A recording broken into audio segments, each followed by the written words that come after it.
Hello everyone, welcome to Health Global. Today we have with us Mr. Raghuveer Yadav. He is a celebrated Indian actor and singer known for his versatile roles in films, theatres and web series. Renowned for his performances in Lagan, Peoply Life and the popular series Panchayat, he is admired for his depth, authenticity, contribution to Indian arts and entertainment. Let's deep dive into his journey. I am Samek and you're watching Mindspeak. Raghu जी, पहले तो मैं आपको thank you बोलना चाहूंगा कि आपने ये time निकाला हमारे लिए। Welcome to health global. बहुत बहुत शुक्रिया जी आपका, बहुत बहुत शुक्रिया आपका जी, थैंक यू। शुरू करने से पहले मैं आपको कुछ बताना चाहूंगा कि जी हाँ, हमारे घर पे जब पहली बार टेलीविजन आया और जो जी। टीवी सीरियल मैंने देखा था, मेरा जहाँ से स्टार्ट हुआ था वो मुंगेरी जी। लाल के हसीन सपने थे। तो ओ आप समझ सकते हो कि मैं आपको कहाँ से फॉलो कर रहा हूँ और कितना बड़ा फैन रह चुका हूँ। जी, बहुत बहुत शुक्रिया आपका जी, थैंक यू सो मच।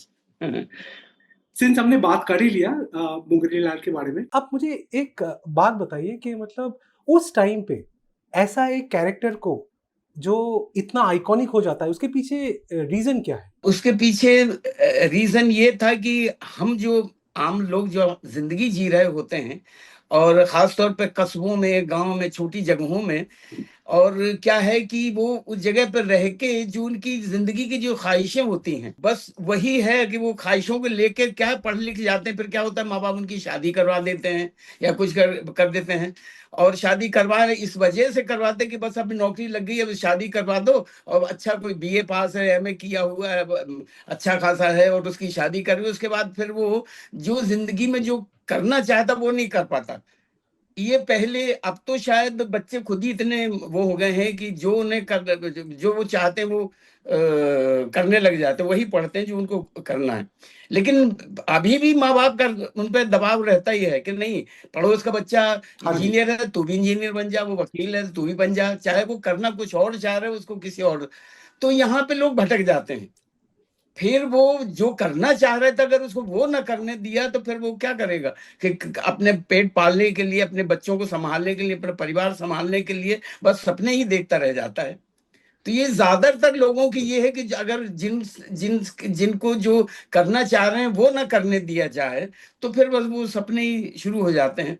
वैसे तो सपने औरों को देख के किसी दूसरे की जिंदगी जो अच्छी बेहतर तरीके से चल रही होती है उसको देख के भी हमें सपने आने लग जाते हैं कि भैया हम क्यों नहीं इस तरह।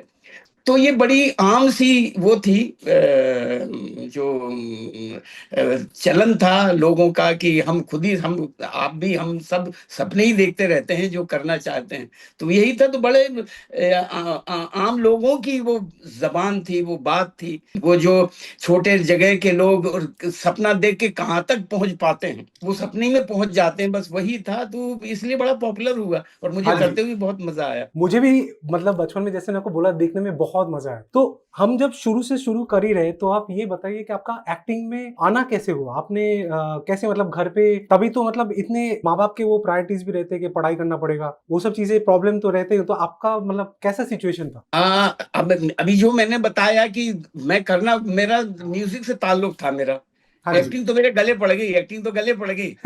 और क्या था कि मैं बचपन में ही, मैं बहुत ही गांव का ही, बहुत ही देर जहाँ स्कूल भी नहीं था, मेरे नाना जी ने स्कूल बनवाया था, तो मैं उस स्कूल में पढ़ा हूँ और वहीं पर मुझे साइंस दिलवा दी गई। अब साइंस का कोई मतलब नहीं मालूम था मुझे क्यों साइंस दिलवाई गई। साइंस इसलिए दिलवाई गई कि नौकरी अच्छी लग जाएगी, और नौकरी, और वो भी 7वीं 8वीं 9वीं तक मैक्सिमम पढ़ के, और बस नौकरी दिलवा दी और शादी कर दी। यही वही वही दिनचर्या हुआ करती थी। मतलब कि जिंदगी के बस यही होता था लोगों का फितूर कि बस बच्चे को वहां तक पढ़ाओ जितनी जरूरत है, उसके बाद नौकरी लग जाएगी तो फिर बस जिंदगी चल पड़ेगी। लेकिन होता ऐसा नहीं था।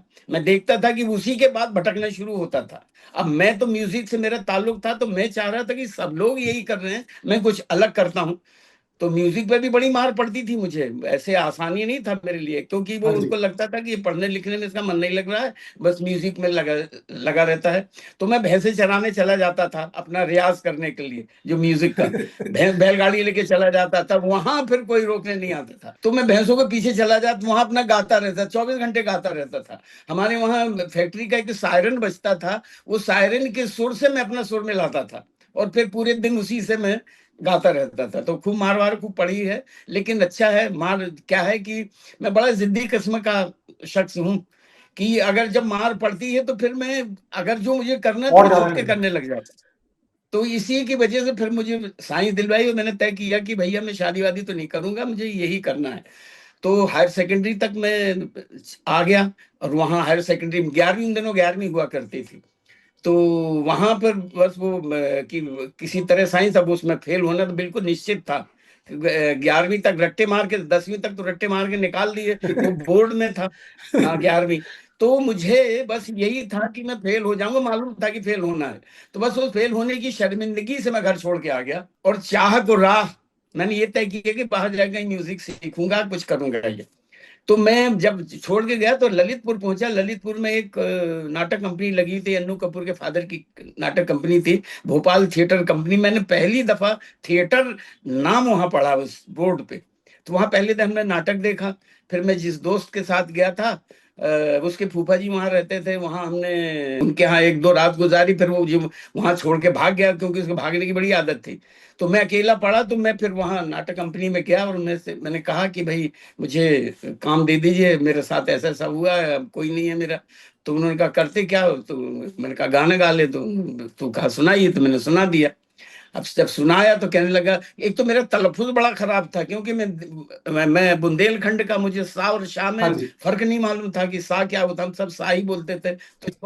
तुझको खुशियां मुबारक है दिलरुबा, हाथ मलकर मेरी जिंदगी रह गई, तेरे नक्शे कदम देखते देखते मेरी गर्दन झुकी की झुकी रह गई। तो इस तरह के गाने में उनको सुनाया तो वो कहने लगे भाई गाते तो सुरीले हो लेकिन तुम्हारा तलफ्फुज बड़ा खराब है। तो मैंने उनसे कहा जी तबले पे गाऊंगा तो ठीक हो जाएगा, मुझे मालूम नहीं है तलफ्फुज का मतलब क्या होता है। मुझे लगा तलफ्फुज का तबले से कोई ताल्लुक होगा इसका।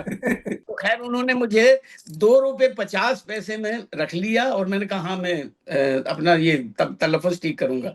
फिर मैं वहां मैंने बस वही शर्मिंदगी की जो तलफ्फुज, जहां मेरा मजाक उड़ाया गया कि इनको तलफ्फुज इसका सही नहीं, तो फिर मैंने वहां उर्दू लिखनी पढ़नी सीखी। अच्छा। और उसके बाद फिर क्योंकि उसके बगैर वहां काम चलता ही नहीं था क्योंकि आपकी जबान साफ होनी चाहिए थी। तो जब जी। उर्दू जबान मैंने वहां सीखी तो फिर मेरी जबान साफ हुई और मुझे पता लगा। फिर वहां एक्टिंग में स्टेज पे उतार दिया कि गाना कब तक गाओगे। जब मैं स्टेज पे उतरा, मैंने पहले दिन एक्टिंग की तो पहले दिन बड़ी शर्मिंदगी हुई, लेकिन अब मजबूरी में जब करना पड़ा तो फिर मैं फिर उतरा उसमें एक्टिंग में। तब मैंने देखा कि इससे खूबसूरत पेशा कोई हो ही नहीं सकता, जी। क्योंकि एक्टिंग तो एक तरह का अध्यात्म है। आपको अपनी जिंदगी तो हम जी लेते हैं लेकिन दूसरी की जिंदगी पे जो ईमानदारी से और जो सच्चाई से अगर दूसरी की जिंदगी को आप अपने अंदर लेना चाहें, उसकी रूह को, तो फिर उसमें तो आपको अध्यात्म की जरूरत है। ये तो आपको मेडिटेशन और ये सब यही।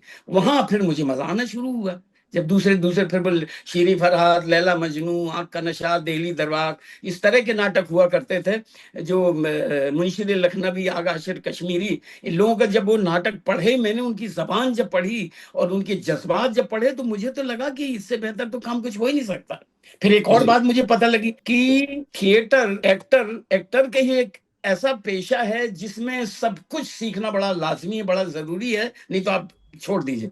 क्योंकि आपको घर में झाड़ू लगाना भी आना चाहिए, आपको सफाई करना भी आना चाहिए, अपने आप को संभालना भी आना चाहिए और अपने आप को बरगलाना भी आना चाहिए। सब कुछ इसमें समाहित था। तो बस मैं लग गया और उसके बाद आज तक। और मैं तो ये चाहता हूं कि क्या है कि इस पेशे में जिंदगी बड़ी छोटी लगने लग जाती है। ऐसा लगता कि सीखने के लिए इतना कुछ पढ़ा, इतना कुछ हाँ पढ़ा जी। हुआ, पूरा समंदर है कि आप एक तो म्यूजिक तो वो तो चल ही रहा है, वो तो साथ साथ में है ही, वो तो मेरा छूटता नहीं। अगर म्यूजिक छूट जाए तो मेरा सब कुछ खत्म हो जाएगा। तो इसी से मैं इसी की रास्ते से मैं म्यूजिक के रास्ते से ही अपना थिएटर, अपने कैरेक्टराइजेशन और ये सब इसी से करता रहता हूँ। तो ये मेरे लिए बहुत ही मतलब मैं शुक्रगुजार हूँ उस ऊपर वाले का कि जिसने ऐसा मुझे मौका दिया, मुझे एक्टर बनाने की जो तमीज दी, जो उसने समझ मुझे दी। तो मैं तो बहुत ही शुक्रगुजार हूँ। तो आपका अप्रोच कैसा रहता है? मतलब इतने सालों से थिएटर्स कर रहे हैं, फ़िल्म्स भी कर रहे हैं, तो मतलब इनके अप्रोच क्या आप डिफरेंट कुछ टेक्नीक आप यूज़ करते हो कि थिएटर के टेक्निक लिए? वेक्निक सिर्फ कहने की बातें होती हैं कि मैंने जिंदगी जी हुई, जिंदगियां जी हुई है मैंने। मैं ऐसे किसी को छोड़ता नहीं हूँ कि मैं सिर्फ अपने जिंदगी तो जी रहा हूँ लेकिन औरों के साथ भी रहता हूँ, जो आसपास हो रहा है, जो आपके, और खास तौर पर मैं गांव कस्बों में तो बहुत रहा हूँ मैं। तो वहां पे बस ऐसे ही लोगों के साथ बैठा रहता था। मैं, आपने देखा होगा, मैं कभी पार्टियों वार्टियों में कम ही जाता हूँ, बहुत जब जरूरी पड़ा तब जाता हूँ, नहीं जाता नहीं। मैं ऐसे ही सब्जी लेने अभी भी चला जाता हूँ मैं, और अभी भी कहीं भी चले, मुझे कोई शर्म और कुछ नहीं है। मैं लोगों के साथ जीना चाहता हूँ, आम आम लोगों के साथ मैं जीना चाहता हूँ, क्योंकि मेरा मेरा स्कूल वही है। आम लोग जिनका जी। मैं, हाँ, जिनकी वजह से मैं हूँ, तो उनको मैं कैसे छोड़ सकता हूँ। मैं चार दीवारी में नहीं बंद होना चाहता कि अपना बस एक आध कुछ रिलीज हुआ और जरा सा आपका नाम हुआ और आपका कॉलर खड़ा हो जाए, तो वो मेरी फितरत कभी नहीं रही। मैं अभी भी सीखता रहता हूँ, अभी भी लोगों से मिलता रहता हूँ, और बहुत सीखने मिलता है, और ऐसा लगता है जिंदगी बड़ी छोटी है और सीखने के लिए बहुत कुछ पड़ा है। और बस इस वजह से मुझे इस पेशे से बड़ी मोहब्बत है। और जो बच्चे मेरे पास, मैं भी अभी थिएटर भी कर रहा हूँ अभी इन दिनों, तो जो बच्चे आते हैं मैं उनको यही बताता हूँ कि भैया इससे खूबसूरत पेशा कोई नहीं हो सकता। तो लगान जब हुआ था, मतलब आपको पता था कि इतना बड़ा वो हिट होने वाला है? हम देख के दंग के दंग रह गए थे। जी नहीं, 50-50 वो था मेरे अंदर, कि ये तो था कि फिल्म बेहतर होने वाली, लेकिन इतनी हिट हो जाएगी तो ये तो बस नसीब है हम सबका। और दूसरी बात ये है कि उसमें सब थिएटर के लोग थे, कोई उस तरह का नहीं था कोई, तो सारे लोगों ने बड़ी बड़ी बड़ी मतलब बड़ी शिद्दत से काम किया, सब लोगों ने बहुत ईमानदारी से। तो उसी का नतीजा है। आप कोई भी काम शिद्दत से करिए तो वो तो फिर मतलब कामयाब होता ही है। तो इस वजह से वो उसका वो था, आमिर खान वो भी लगे हुए थे, बाकी जो थिएटर के लोग थे, राजेश विवेक और राजेंद्र गुप्ता और जो भी थे, आशुतोष गवारीकर, ये सब बड़ी शिद्दत के साथ लगे हुए थे। तो इस वजह से उसका नतीजा ये निकला, जाहिर है। कुछ मेमोरीज है जो आप हमारे साथ शेयर कर सकते हैं? बिल्कुल है। क्या हुआ था कि वहां मुझे फूड पॉइजनिंग हो गई थी। अच्छा। तो हाँ, तो क्या हुआ था कि मेरे पेट में दर्द बुरी तरीके से, तो एक वहां डॉक्टर थे, उनके यहाँ ले गए और उन्होंने मेरा ऑपरेशन करके अपेंडिक्स निकाल दिया। अच्छा। क्योंकि उन्होंने कुछ, हाँ जी हाँ, कुछ उन्होंने नया कोई इंस्ट्रूमेंट खरीदा था, तो लोगों ने कहा नहीं अपेंडिक्स है, अपेंडिक्स का, लेकिन शायद फूड पॉइजनिंग थी, क्या था। तो उससे तो उनका हुआ नहीं वो। वो जो कुछ एक इंस्ट्रूमेंट आता है, क्या नाम उसका, लेप्रोस्कोपी शायद कहते हैं अच्छा। उसको, जिससे ऑपरेशन, उन्होंने बुला लिया कि भैया बस 2 मिनट में हो जाएगा, कुछ है नहीं। तो और क्या किया उन्होंने कि पूरा मॉनिटर लगा लिया, और लगान टीम वहां बैठ के मेरा ऑपरेशन देख रही, और वो अब मेरे 3-4 छेद किए पेट में, और वो बता रहा है कि यहाँ से ये होता है, यहाँ से ये होता है, वो होता है। ये सब चलता रहा। चलने के बाद उससे कहा कि नहीं ये तो नहीं निकलेगा, अपेंडिक्स के ऑपरेशन करना पड़ेगा। तो आमिर खान से कहा कि भैया इनको तो बॉम्बे ले जाना पड़ा, तो वो चिल्लाए नहीं, बोले नहीं जो करना हो यही करो, ये क्या तरीका है। बहुत नाराज हुए वो। तो उन्होंने फिर कहा कि एक चीरा और मारा, 5-6 इंच का पेट में। बाप रे। तो वहां से जी हाँ जी, और क्या था कि वो हाथे निकाल के मेरी बाहर, और मुझे होश आ गया। अब मैं देख रहा हूँ, और क्या है कि उस फौरन उसी वक्त दोबारा एनेस्थीसिया नहीं दिया जा सकता। तो लेकिन बस मैं किसी तरह वो, उन्होंने जल्दी जल्दी कुछ वो निकाला अपेंडिक्स, और 3-4-5 टाँके जो भी लगे, 3-4 टाँके, मतलब पूरे टाँके भी नहीं लगाए होंगे, क्योंकि हर टाँके में मेरी गर्दन कट रही थी, इतनी तकलीफ थी। खैर जी, वो 4-5 टाँके उन्होंने लगा के मुझे छोड़ दिया, और उसके बाद में 15 दिन तक मेरी बहुत बुरी हालत थी। और वो जो एक्सपीरियंस, वो 15 दिन जो लेटे लेटे, जो फिर वो राधा कैसे न जले में नहीं हूं मैं, देखा होगा आपने अगर फिल्म हाँ जी। देखी है। हाँ। तो लेकिन एक आध शॉट के लिए फिर मुझे ले जाया गया, और वो कैच वैच पकड़ने थे, तो बस ऐसे पेट पकड़े चला जाता था। तो वो वो मुझे अभी तक याद है। और फिर ये था कि उसके बाद मेरा 1 साल तक दर्द खत्म नहीं हुआ, फिर बाद में धीरे धीरे फिर वो, तो लेकिन वो अभी तक जब भी मैं देखता हूँ ये अपने क्रॉस लगान मेरा याद है। लगा हुआ है, हाँ, तो लगान याद आ जाती है। तो बस यही है कि चलो कुछ भी है, कामयाब तो हुए। तो बस, तो जी जरूर। लगान तो मेरे यहाँ पेट में लगान का निशान पड़ा हुआ है। अच्छा, आपने जो भी प्रोजेक्ट किया वो बहुत ही समाज से जुड़ा हुआ, जैसे लगान या फिर पीपली लाइफ। आप अपने प्रोजेक्ट्स को चूज कैसे करते हैं? मतलब क्या देखते हैं उसमें कि मतलब डायरेक्टर देखते हैं, स्क्रिप्ट देखते हैं? पहले स्क्रिप्ट जब पढ़ता हूँ मैं, तो क्या होता है उससे पता लग जाता है, डायरेक्टर की नीयत भी पता लग जाती है कि वो करवाना क्या चाहते हैं, क्योंकि किस सलीके से लिखा गया है प्रोजेक्ट, कितनी सच्चाई से, कितनी ईमानदारी से, कितना रिसर्च करके लिखा गया है। बनावटीपन तो नहीं कि लोग ऐसे भी राइटर आ गए हैं जो कि एक फिल्म से थोड़ा सा हिस्सा वहां से लिया, थोड़ा सा, और वो उठा पटक करके और एक स्क्रिप्ट तैयार कर दी। तो वो भी देख लेता हूँ मैं। फिर क्या है कि जब कैरेक्टर मुझे मिलता है, जो दिया जाता है, वो उसको देख लेता हूँ, पलट के देखता हूँ पीछे कि क्या मैं इस तरह के कैरेक्टर से गुजरा हुआ हूँ। तो अगर नहीं गुजरा तब भी मुझे मजा आ जाता है, क्योंकि वो आदत तो है कि अगर आप वहां से नहीं गुजरे तो जाके देखा तो जा सकता है। जैसे सलाम बॉम्बे में हुआ, हाँ जी। सलाम बॉम्बे में मैं सिगरेट भी नहीं पीता, लेकिन मुझे गर्दुल्ला बनाया गया था। तो मैं फिर जाकर उनके साथ बैठा रहता था और देखता रहता कि बगैर पिए उनकी क्या हालत होती है, पीने से पहले क्या, जब नहीं मिलती तब क्या हालत होती है उनकी। तो ग्रांट रोड पे नाना पाटेकर ने मुझे भेज दिया था कि वहां चला जाए, वहां इस तरह के लोग रहते हैं। तो ऐसे ही सपोर्ट लेके फिर वहां गया, फिर एक डॉक्टर से भी मिल गया मैं। तो उनसे भी पूछा, तब उन्होंने कहा कि चलो मैं मिलवाता हूँ। तो फिर इसी तरह के लोगों से उन्होंने मिलवाया। तो बस यही प्रोसेस है। मैंने बताया कि ये एक तरह का अध्यात्म है ये, कि आप उस तरह की उसमें, उस रूह में आप तारी होने के लिए, उस रूह में जाने के लिए बस ये है कि वो तो करना पड़ेगा। तो सबसे पहले तो अपने आप को क्लीन करना पड़ता है, कि आपके अंदर जो है, जो वो नहीं है, पहले अपने आप को साफ करो। क्योंकि जैसे ही आप क्लीन होते हो तो फिर दूसरी चीजें जो लेना चाहते हो वो ले लेते हो, फिर वो आ जाती है। तो सबसे पहले अपने आप को हटा के निकालना पड़ता है, और फिर खाली होके फिर चीजों को लेने की कोशिश करता हूँ। तो फिर बस वही है। लेकिन एक बात मैं बता दूं, मैं सेटिस्फेक्शन मुझे नहीं मिलता, मैं बड़ा लालची किस्म का आदमी हूँ। आज तक इतने वो किए, लेकिन ऐसा लगता है कहीं ना कहीं कमी रह गई, कुछ ना कुछ रह गया है। वो छटपटाहट रहती ही है, बस यही है। पीपली लाइफ के बारे में हम लोग बात कर रहे थे, और आपने जो किसानों के प्रॉब्लम होता है उसको बहुत ही ह्यूमरस वे में, कॉमिक वे में उसको पोर्ट्रे किया बहुत अच्छी तरह से। मैं आपको ये पूछना थोड़ा सा वही हो जाएगा कि मतलब आपने प्रिपेयर कैसे, क्योंकि कि आप ऐसे लोगों के साथ, आपके दिमाग में ऐसा कोई इंसान है जिसको आपने, कोई भी मतलब सलाम बॉम्बे ले लो या फिर पीपली ले लो, जो आपके दिमाग में हमेशा रहा कि हाँ मुझे ये आदमी, इसका कैरेक्टर बहुत सही लगता है, जो मैं ये अपने रोल में इसको, ऐसा कोई है जिसके बारे में बात करना चाहोगे? ऐसा तो कोई नहीं। मैंने वैन गॉग को पढ़ा था, वैन गॉग को पढ़ा तब मुझे लगता था कि मैं इस तरह का कोई करना चाहता हूँ। बस वो तो एक ही था, बाकी तो बहुत सारे हैं, इतने सारे हैं कि बयान नहीं कर सकता मैं, बहुत सारे। तो ये पीपली लाइफ में जो किया, एक्चुअली क्या है कि जो सच्चाई वही हंसा भी देती है। अगर आपने तहे तहे दिल से डूब के अगर किया हो तो वो उसी में बहुत ज्यादा, जब चीज सच्ची हो जाती वही मुस्कुराहट आई जाती है चेहरे पर जी। देखने वाले के। तो यही है कि आप सच्चाई से कर लीजिए उन चीजों को, तो अपने आप ही वो चेहरे पे आ जाती है, मुस्कुराहट आ जाती है देखने वाले के। लेकिन उसके लिए खुद को ईमानदार होना पड़ता है, खुद को डूबना पड़ता है। तो बस यही है कि डूबना सीखा है मैंने, तैरना नहीं सीखा। तैरने में उतना मजा नहीं आता, डूबने में बड़ा मजा आता है। तो कोई भी कैरेक्टर तो बस डूबने की कोशिश करता हूँ कि बस वही ले जाए। कितना डूब पाता हूँ, कितनी तह तक जा पाता हूँ, बस वही है कि जितना वक्त होता है उसी के हिसाब से। कभी कभी फिल्मों में तो इतना वक्त भी नहीं मिलता अपने कैरेक्टर को करने के लिए, तो बस जितना जहां तक पहुंचे वहां तक करके और फिर देखते रहते हैं, फिर छाती पीटते रहते हैं। फिर थिएटर में तो ऐसा नहीं है, थिएटर में तो आप हर शो आप इम्प्रूव कर सकते हैं, लेकिन फिल्मों में ऐसा नहीं होता है। शॉट दिया, ओके हो गया, उसके बाद तो देखते रहिए और छाती पीटते रहिए, हाय इससे बेहतर भी हो सकता है। मुझे ये लगता है कि आप ऐसा एक एक्टर है जो हर जनरेशन के लिए कुछ ना कुछ दिया है। मतलब जैसे मैंने आपको स्टार्टिंग में ही बोला कि मेरा टीवी सीरियल जैसे मैंने देखना आपसे ही स्टार्ट किया था, ओके।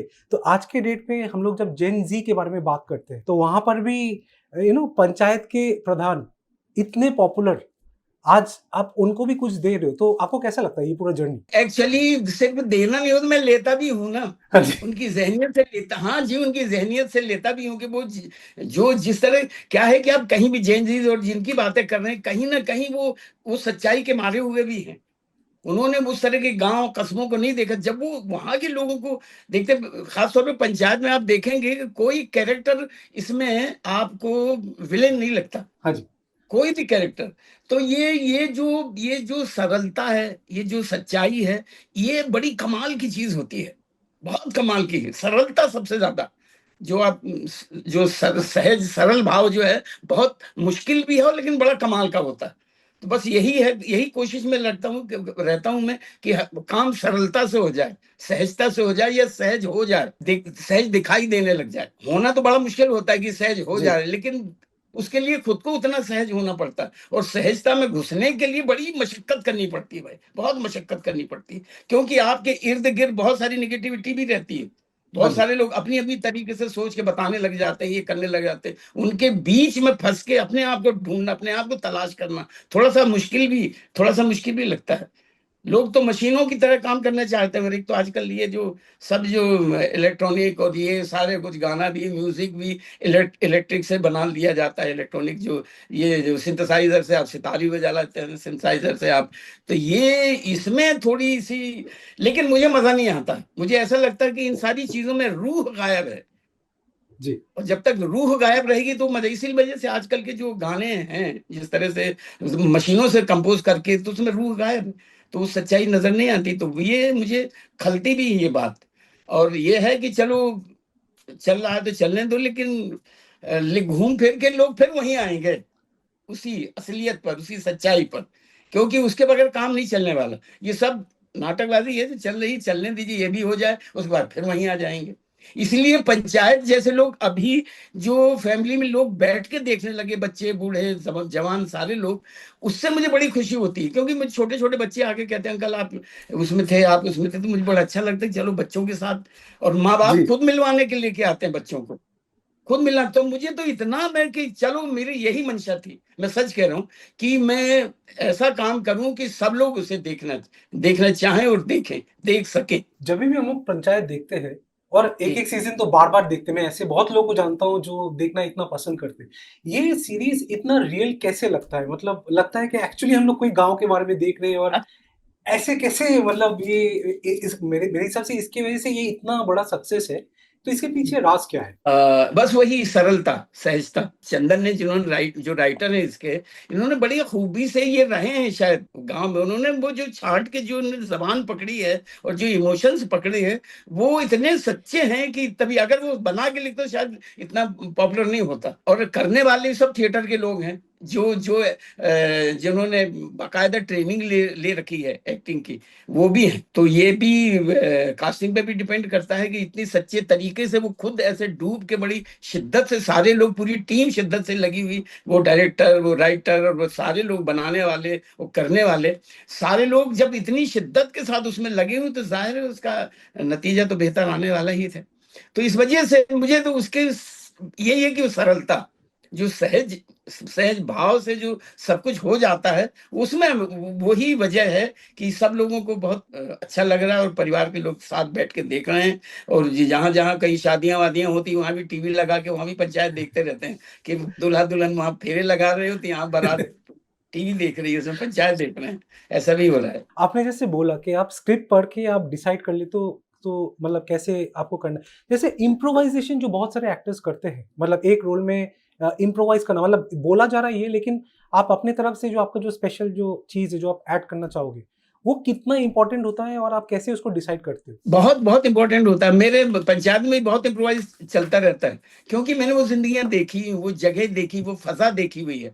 तो इम्प्रोवाइज करने का मतलब ये नहीं, कुछ लोग गलत गलत अंदाज से भी इम्प्रोवाइज करते हैं कि उनको ऐसा लगता है कि सीन वो खा जाए। अगर जिसकी नियत ये हुई तो कभी सीन बेहतर होता नहीं है। तो आप उसी जगह, उसी दायरे में रही, उसी डिसिप्लिन में रह के, क्या है कि हर चीज स्क्रिप्ट में नहीं लिखा जा सकता। तो बस वो उतना ही है कि जितनी जरूरत होती है उतना ही, बाकी हमारी जिम्मेदारी होती है। मैं अपने सीन पे बाकायदा, ये नहीं कि वहां पर पहुंच के जब सेट पे पहुंचता तभी सीन पढ़ता हूँ, मैं उससे पहले सारे सीन्स मंगवा लेता हूँ, और पढ़ के बाकायदा उसमें पूरा याद करके, और क्या क्या उसमें गुंजाइश है वो सब तय करके फिर सेट पे पहुंचता हूँ। मैं जब पहली दफा ये स्क्रिप्ट पढ़ाई गई थी, तो दीपक भी बैठे हुए थे और चंदन भी बैठे हुए थे, सब लोग थे वहां पे। हम लोग पहली बार रीडिंग कर रहे थे जब पंचायत शुरू हुआ। तो मेरा सबसे पहले ये कहना था कि भैया इसमें एक्टिंग की गुंजाइश नहीं है इस सीरियल में, अगर इसमें एक्टिंग की तो हम मारे जाओगे। मेरा बस यही था कि इसमें एक्टिंग की कोई गुंजाइश नहीं है, हमें जीना पड़ेगा सब लोगों को। तो बस वही हुआ, शायद बात मान ली हुई, कितनी मानी नहीं मानी, लेकिन मुझे लगा कि हम लोग सब वहां जाके पता नहीं लगता कि हम शूटिंग कर रहे हैं, हम कोई वो कर रहे हैं, ऐसा लगता है हम सब जी रहे हैं, वो जिंदगी गुजार रहे हैं, और बस मिलजुल के। और ये एक दूसरे को खाने की कोशिश नहीं होती, बस एक दूसरे से मिल के बेहतर, सबका बेहतर हो, बस इसी नियत से हम सब काम करते रहते हैं। संगीत आपके जीवन में बहुत एक इम्पोर्टेंट रोल प्ले करता है। इनफैक्ट आपके एक्टिंग के पहले आपके लाइफ में संगीत आया, तो जी। आज के डेट पे भी आप उस चीज को कंटिन्यू कर पा रहे हो। आपने बहुत सारे एडवर्टाइजमेंट्स किया हुआ है, पीपली लाइफ के लिए भी गाया हुआ है, तो आपको कैसा लगता है, मतलब कितना स्पेशल करता है? स्पेशल क्या, यही स्पेशल है मेरी जिंदगी में। मैं संगीत की वजह से मैं कभी अपने आप को अकेला महसूस नहीं करता। मेरे ऊपर कोई भी मुसीबत डाल दीजिए, कुछ भी डाल दीजिए, और जो सबके ऊपर आती रहती है, ऐसी कोई भी बला डाल दिए, मेरे पास संगीत है, मैं सबसे निपट लेता हूँ, सबसे पार कर जाता हूँ। मैं जब पारसी थिएटर में था 6 साल रहा हूँ उसमें, बिल्कुल खाना बदोशों वाली हालत थी हमारी। हमें बस रोटी मिल गई तो मिल गई, नहीं मिली तो भूखे, और ज्यादातर भूखे ही रहे। अब 6 साल रहा हूँ, 6 साल में हम, मेरे ख्याल से हमने भरपेट 2.5 साल ही खाया होगा, बाकी 3.5 साल हम भूखे ही रहे हैं। तो लेकिन वहां जो सीखने मिला, आज भी सबसे खूबसूरत दिन मुझे वो लगते हैं कि जो सुकून मिलता है ना सीखने के बाद, जो म्यूजिक से, और जो, तो आप भूखे बैठे रहिए, कुछ भी करिए। हम तो यही हैंडपंप में वहां नहा लेते थे तो भूख और जोर से लगती थी, लेकिन रोटी नहीं होती थी, तो दोबारा फिर नहाने चले जाते थे कि इसी तरह। लेकिन संगीत तो साथ साथ चलता था, उसी से हम अपनी भूख प्यास उसी से बुझा लेते थे। और ऐसे मौके पे फिर और भी आत्मा तक चला जाता है, संगीत आत्मा तक चला जाता है और आत्मा से ही निकलता है, ऐसी चीजें। तो ये बस यही मुझे बड़ा लगा कि इससे खूबसूरत पेशा और कोई नहीं हो सकता। जिंदगी जीने का, आप ईश्वर के पास संगीत के जरिए फौरन पहुंच जाते हैं, तो फिर और चीजें क्या है, फिर कैरेक्टराइजेशन, ये तो बड़ा आसान है सारी चीजें। तो अभी तो पंचायत के नेक्स्ट सीजन का ही इंतजार है, तो हम क्या एक्सपेक्ट कर सकते हैं, अगर थोड़ा सा कुछ हमको बताए तो? थोड़ा मुझे खुद ही नहीं मालूम है, आपको क्या बताऊंगा। ना थोड़ा मालूम है ज्यादा, वो बिल्कुल अंधेरे में है। अभी पहुंचेंगे, देखते हैं, अभी हमारे पास स्क्रिप्ट भी नहीं आया, तो क्या करते हैं मालूम नहीं। ओके, अब अपने कुछ नए जो अपकमिंग प्रोजेक्ट्स है उसके बारे में थोड़ा सा बताइए। एक गॉड ऑफ सिन, एक मैंने और वेब सीरीज किया, वो है। और एक फिल्म अभी कुछ दिन पहले रिलीज हुई थी, क्या नाम उसका, राजकुमार राव के साथ, भूल चूक माफ, हाँ, तो वो हुई है। तो बस ऐसे ही मैं बहुत, अभी पंचायत की बस तैयारियां चल रही हैं, तो उसी के इंतजार में है। और अभी मैं इन दिनों नाटक कर रहा हूँ, 2 प्लेस कर रहा हूँ मैं। एक मारे गए गुलफाम और लैला मजनू, क्योंकि ये बहुत दिनों से मेरे जहन में था। तो ये 2 हैं, तो बच्चे बस यहाँ आ जाते, तो बस इसी में अभी जिंदगी कट रही है मेरी, और बड़ा मजा आ रहा है, क्योंकि म्यूजिकल है भाई, ले देगी फिर म्यूजिक का मामला है, दोनों प्ले मैं म्यूजिक है, और मैं म्यूजिक से मैं हमेशा उलझा रहना चाहता हूँ। और वक्त इतने जल्दी जल्दी निकलता है कि पता नहीं चलता, तो बस यही है। तो अभी 2 नाटक हैं, जो लैला मजनू और मारे गए गुलफाम। एक और नाटक है जो पहले से करते चला हूँ, पियानो, तो बस इसी में है, तो थिएटर में अपना, और इसी में हमारा म्यूजिक से भी जुड़ाव रहता है, मैं भी जुड़ा रहता हूँ, और भी मेरे बच्चे हैं जो यहाँ आ जाते हैं, हम सब म्यूजिक से जुड़े रहते हैं, और जिंदगी को बड़े खरामा खरामा और बेहतर तरीके से, सलीके से चलाने की कोशिश में लगे रहते हैं बस। जी, मेरा लास्ट क्वेश्चन है आपसे। कुछ आपने, मतलब इस इंडस्ट्री में सब कुछ देखा है और बहुत सालों से, जैसे मैंने बोला कि बहुत सारे जनरेशन्स आपने देख लिए, तो आज के डेट पे अगर कोई एक्टर एस्पायर करता है इस इंडस्ट्री में आने के लिए, आपका सजेशन क्या रहेगा उसके लिए? सबसे पहली है कि किसी की नकल मत करिए, किसी की, क्योंकि ईश्वर ने आपको दिया हुआ सब कुछ है आपके पास। नकल करके, जब वो खुद जिंदा है, वो खुद कर रहा है, तो नकल करके क्यों आप अपने आप को नीचे कर रहे हो? आपके अंदर है, ईश्वर ने आपको दिया हुआ है, उसे पहचानिए, और तहे दिल से ईमानदारी से अपने आप को पहचान के और काम करिए, अपने ऊपर ही काम करिए, किसी और पे मत करिए, अपने ऊपर करिए, अपने आप को पहचान के, जो आप में है खूबियां, सब में ईश्वर सबको खूबियां देता है, ऐसा बगैर खूबी के किसी को नहीं छोड़ता। हमारी गलती हो गई, हम पहचानते नहीं अपनी खूबियों को, बस वो पहचाने और उस पर काम करें, जो खामियां हैं उनको खूबियों में तब्दील करें, वक्त जाया ना करें, बस सुबह जल्दी उठें, अपना एक्सरसाइज करें, अपने ऊपर काम करें, अपनी बॉडी पे काम करें, लिखाई पढ़ाई, ये इतना सारा कुछ पढ़ा, इस पे करें, बनिस्बत ये कि फालतू की जो पार्टीबाजी, वहां जाके जाइए, कभी कभी इंजॉय करिए, लेकिन ये नहीं कि पेशा ही बना लीजिए कि भैया शाम को तो बस आज यहाँ और कल वहां, परसों डेली नहीं, अपने ऊपर देखिए, क्योंकि आप ही की जिम्मेदारी आपकी खुद की होती है। जी। आप अगर अपने ऊपर काम नहीं करेंगे तो कौन करे, कोई दूसरा थोड़ी करेगा। और ये कि बस काम अपने ऊपर नहीं करेंगे, वो तस्वीरें ले जा के बस स्ट्रगल करते रहते हैं। एक तो मैं स्ट्रगल लफ्ज से बड़ी नफरत है मुझे, जो बच्चे आजकल कहने लगे ना कि स्ट्रगल चल रहा, काहे का स्ट्रगल भैया, मेहनत कर लो यार, मेहनत को स्ट्रगल क्यों कह रहे हो आप? अपने ऊपर काम करिए, मेहनत करिए, सुबह उठिए, थोड़ा सा योगा कर लीजिए, थोड़ा सा एक्सरसाइज कर लीजिए, किताबें पढ़ लीजिए, कुछ लिख लीजिए, कुछ काम हो तो बाहर जाके कर आइए, नहीं अपने ऊपर काम करिए, आपका खर्चा बचेगा बहुत सारा। ये जो फालतू आप इधर उधर जो पार्टीबाजियों में यहाँ वहाँ जो खर्च करने की सोचते रहते हैं, सबसे पहले अपने वक्त को अपने ऊपर खर्च करो। तो यही चाहता हूँ कि थोड़े से शिद्दत से अपनी अपनी जिंदगी को जियो, तो देखो ज्यादा नहीं, मेरे ख्याल से 2 महीने के अंदर आपको अपने ऊपर फर्क नजर आने लग जाता है। बस यही कहना चाहूंगा कि ईमानदारी से अपने ऊपर काम करो, अपनी जो खूबियां उन पे काम करिए, खामियों पे भी काम करिए। ये नहीं कि अब खूबियां जो है बस जो नहीं है तो नहीं है। ऐसा कोई काम नहीं है जो हम नहीं कर सकते, ये इंसान नहीं कर सकता। सिर्फ हम लेजी लोग होते हैं ज्यादातर कि यार यार जो हमसे बनता नहीं है तो ये तो नहीं, ऐसा हो ही नहीं। जो जिसने ये करना सीख ले तो उसे कुछ नहीं बनेगा। एक्टिंग आसान नहीं है। एक्टिंग का जो पेशा है, अगर आप एक्टर बनना चाहते हैं तो इस पेशे में तो आपको सब कुछ आना बड़ा लाजमी, बड़ा जरूरी है। एक दिन अपने घर की सफाई खुद करके देखिए, जो एक्टर बनना चाहते हैं, पूरा झाड़ पोंछ करिए, पूरा देखिए और उसमें मन लगाइए जरा सा। और जिस तरह से आप सफाई करते हैं, रसोई में चले, मुझे रसोई में बड़ा मजा आता है। मैं तो चाहूंगा सबको खाना बनाना आना चाहिए। क्यों, टेस्ट वहीं पैदा कर सकते हैं आप। कितनी मद्दी आंच में आपने खाना पकाया है, कितनी तेज में पकाया है, बस उसी तरह अपनी जिंदगी को मद्दी आंच में पकाते हुए चलिए तो बड़ा मजा आएगा। यही कहना चाहूंगा बस। रघुवीर जी, मैं बता नहीं सकता मुझे कितना मजा आया आपसे बात करके। थैंक यू सो मच, आपने ये टाइम हमको दिया। मुझे भी बड़ा अच्छा लगा, क्योंकि यही है कि मेरे पास यही है, और बहुत ज्यादा उस तरह का मैं नहीं हूँ कि बहुत इंटेलेक्चुअल जो मुझे नहीं मालूम उनकी वो बातें करने लगूं। मैंने जो जिंदगी जी है बस वही है मेरे पास। जी।